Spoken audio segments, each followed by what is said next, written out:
Dante's Boxing Nation, what's going on, guys? So a couple of days ago, it was reported that Mark Breland, he basically responded to Deontay Wilder. And when I first heard about this news, I didn't really take it too serious because he had already responded before. He had already talked about how, anyone that knows him, they know that he wouldn't do anything like, betray his fighter, etc., etc. So when I seen this news story or heard about this news story a couple of days ago, I didn't think it was nothing to report on until I end up seeing a quote of what Mark Breland said. That's when I said, oh, wow, this man, he really went in on Deontay Wilder. And what he said was so revealing in so many ways, and I'm gonna get into that. But the quote that caught me is when he said, Deontay Wilder's career is over. It's over for Deontay Wilder is what he said. I mean, you don't expect a trainer to say a whole bunch of nice stuff about a fighter that just fired them. But at the same time, I don't expect a trainer to say the things that Mark Breland said about Deontay Wilder. Because a lot of things that he said suggest he felt this way a long time ago, way before he got fired. Matter of fact, let me get into some of his quotes. This is what Mark Breland said. He said, Wilder's career is over now. I'm done and he's done. I'm done with him. Wilder only has his power and we'll see how far that takes him.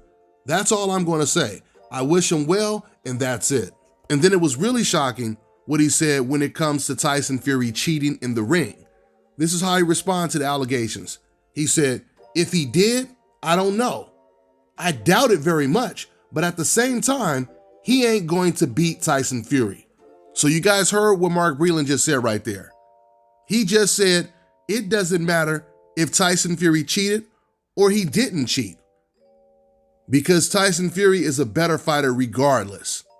And then he starts talking about JD. He was in the dressing room when Tyson Fury was being wrapped and basically saying either JD is incompetent, he's blind, or he's in on it, which is actually the exact same thing that Tyson Fury said. But before I get deeper into the JD watching the hand wrap situation, I want to go back to what Mark Breland said when he said, even if he did cheat, regardless, he ain't going to beat Tyson Fury. If you, as Deontay Wilder's trainer, if you feel that way, you should have recused yourself before you were fired. Why are you training this man? You know that Deontay Wilder is going for the third fight.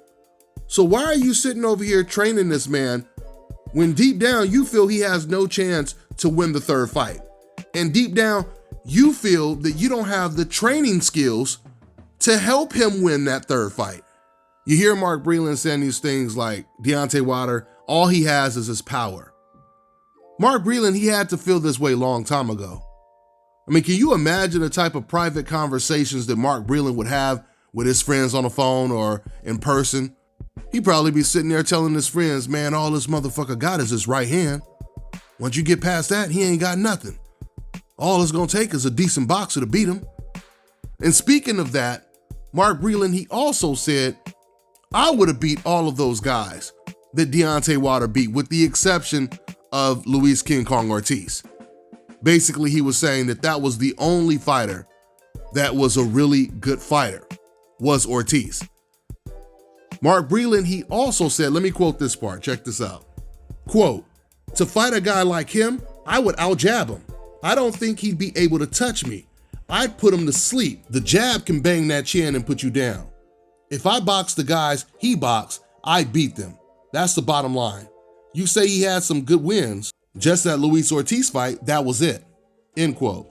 So you just heard Mark Breland just basically said if he was fighting Deontay Wilder, obviously if they were both in their prime and in the same weight class, I'm assuming, he would have knocked him out easily. He would have beat him with nothing but a jab. So if you know that Deontay Wilder has all of these flaws, why weren't you able to correct those flaws? Because as a trainer, when you see your fighter making a mistake, that's the first thing you do. That's your job, is to correct the mistakes that he makes. So he doesn't get out jabbed by someone or knocked out with a jab. as Mark Breland just put it. But guys, what Mark Breland said about the whole water being spiked controversy, it really took the cake.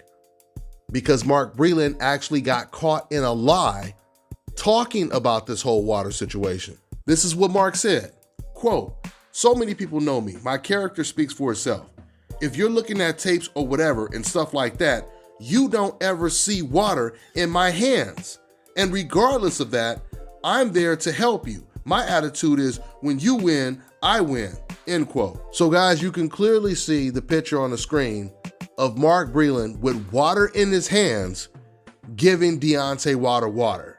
So basically, Mark volunteering information in this interview about the whole water, all it did was exacerbated the whole situation for him.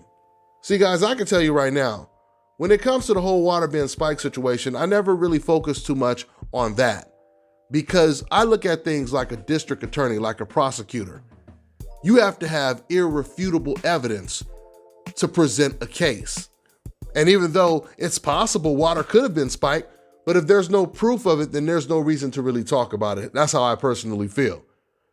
But in this situation, you see Mark Breland, he volunteers information and he gets caught in a lie. So you have to ask yourself, why did he even feel the need to try to say, hey man, I didn't even have any water in my hand? Is he implying that somebody probably did spike the water, but it wasn't him? I mean, it just comes off as really, really suspect. I mean, basically, all Mark did, he just made people put more attention, focus more on the whole allegations of spiked water. Now let's talk about the JD situation when it comes to him watching the hand wraps, because you always hear someone trying to defend Tyson Fury by mentioning JD. Well, he was watching the hand wraps, So I'm gonna go ahead and play this video clip. This clip of Tyson Fury's team covering up the camera in the dressing room. And I want you to tell me if you see JD in the dressing room while they're doing this. Check it out. Watch what happens here as you see a member of Team Fury going up to put a towel over our lockdown camera where we can monitor him with, as has often been the case. And instead he says, you know what I'm gonna do? I'll just pull the plug. So that is it. Correction. He didn't cover the camera up. He disconnected the camera. He unplugged the camera. Did you guys see JD in the room? Did you guys see the president, the WBC president, Mauricio Suleiman? Because let Mauricio tell it, he said he was there. He said he watched everything. He was in both dressing rooms. So there's no way Tyson could have cheated. We didn't see any of them, did we?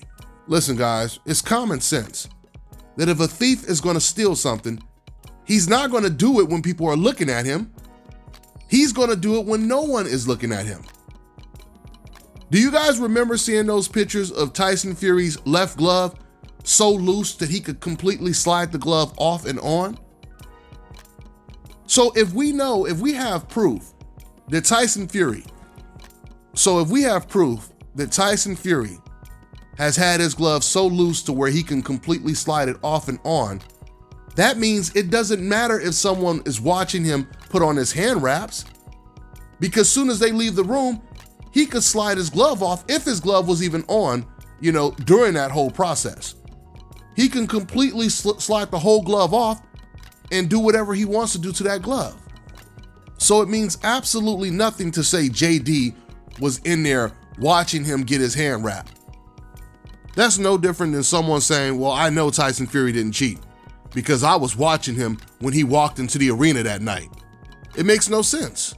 So everything that Mark Breland just said in this interview, it makes you wonder, why was he working with Deontay Wilder for so long? He should have been gone a long time ago if he felt that way about the guy that he was training. If you can't help him improve, what are you there for? Just to wait for him to lose and go back and tell your friends, I told you so. I told you he was gonna lose. I told you all he had was power. Is that why you hung around for so long? So the only thing this interview from Mark tells us is Deontay Wilder, he had it right. He was right when he fired Mark Breland. That's all I got for now, guys. I'm on to the next one.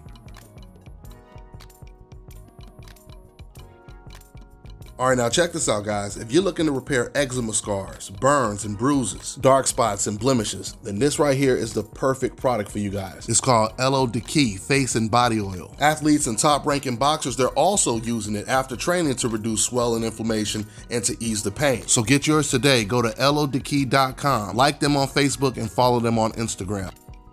Fellas, I've got some great news for you. If you've lost your hair or have a receding hairline, the time has come when you can finally get your hairline back through a process called scalp micropigmentation. So here's how it works. It's a hair tattoo that replicates the look of your hair follicles when you have fully shaved it down. So to get this hookup, make sure you follow and contact my man Scalp Carolinas on Instagram.